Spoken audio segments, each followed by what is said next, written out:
The year was 1962. Harlem was a heartbeat of jazz, soul, and struggle. At the center of it all was Bumpy Johnson, a man who moved through the streets like a ghost made of iron. But lately the king was distracted. His daughter, Elise, the pride of his life, was changing. She was a straight-A student at the prestigious St. Jude's Academy. Bumpy had paid a fortune to keep her away from the grime of his world. But for the last 3 weeks, Elise had become a shell. She would flinch if someone raised their voice. She would skip her favorite piano lessons. One evening, Bumpy found her scrubbing her hands in the bathroom until they were raw and red. "Who did this, Elise?" Bumpy asked, standing in the doorway. "Nobody, Daddy. I'm tired," she whispered, refusing to meet his eyes. Bumpy didn't believe her. In his world, silence wasn't peace, it was a scream for help.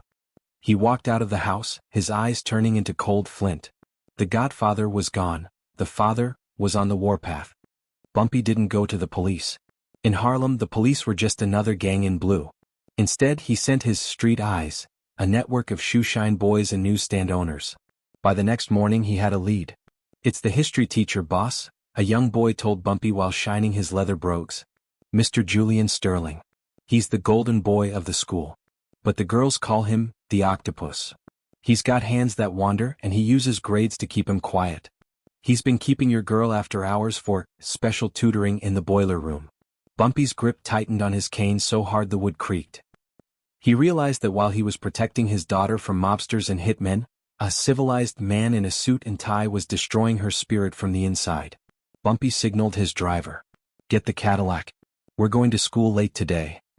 The sun dipped below the Harlem skyline, painting the clouds a bruised purple. St. Jude's Academy was mostly empty, the hallways smelling of floor wax and old books. But deep in the basement, near the humming boiler room, a light flickered. Inside, Julian Sterling was leaning over Elise. He was a tall man with spectacles and a fake, gentle smile that didn't reach his eyes. "You see, Elise," he whispered, blocking her path to the door. "Your father is a violent man. If you tell him, he will do something bad and then he will go to prison forever. You don't want to lose your daddy, do you? So, just be a quiet, good girl and I'll make sure you graduate top of your class." He reached out to touch her hair. Elise's breath hitched.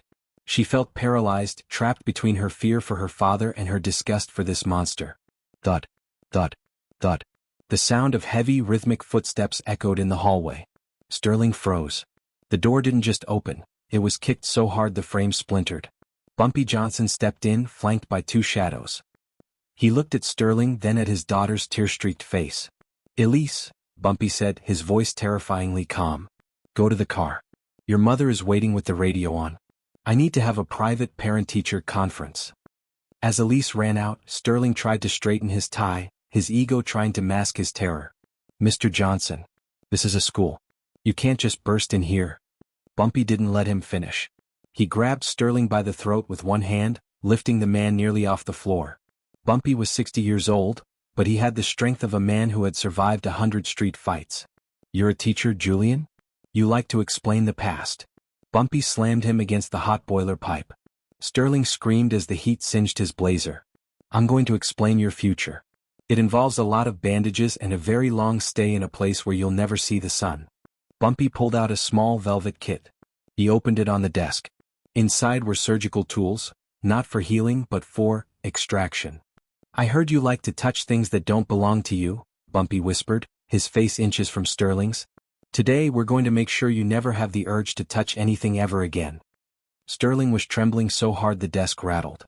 Bumpy's men, Whispers and Junie, stood like statues by the door. Bumpy picked up a heavy wooden ruler from the desk.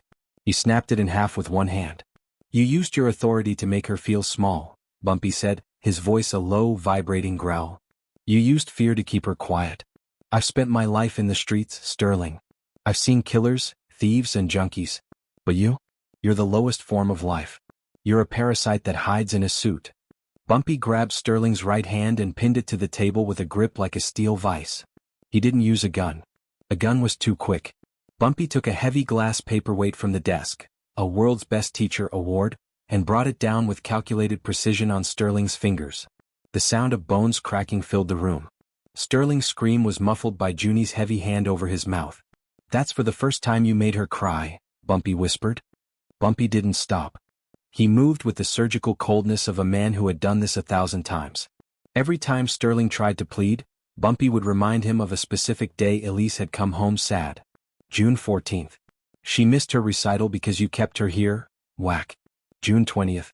She hid in her room for 6 hours, whack. By the time Bumpy was done with the physical lesson, Sterling was a sobbing mess of blood and broken ego on the floor. But Bumpy wasn't finished. He pulled out a tape recorder. Now you're going to speak into this. You're going to name every girl you've ever frightened. You're going to admit every disgusting thing you've done. And if you miss one detail, I'll start on your legs. For the next hour, the golden boy of St. Jude's confessed. He cried, he sniveled, and he begged for mercy. Bumpy sat in a chair, calmly lighting a cigar, watching the monster crumble into a coward. Bumpy didn't want Sterling to just disappear. He wanted him to be an example. He ordered his men to strip Sterling of his expensive suit, leaving him only in his tattered undershirt. They tied his hands behind his back and dragged him out to the Cadillac. They drove to the center of 125th Street, the heart of Harlem. The nightlife was in full swing. Bumpy stopped the car and threw Sterling onto the pavement in front of the Apollo Theater. Bumpy stepped out, the crowd parting like the Red Sea. Everyone knew the hat, the suit, and the aura of Bumpy Johnson. Bumpy signaled for silence. This man is a teacher. Bumpy shouted so the whole block could hear. But he didn't teach history. He taught our daughters fear. He thought because he was educated and respected, the godfather of Harlem wouldn't see him. He was wrong. Bumpy threw the tape recorder at the feet of a nearby journalist. Play that. Let Harlem know who this man really is.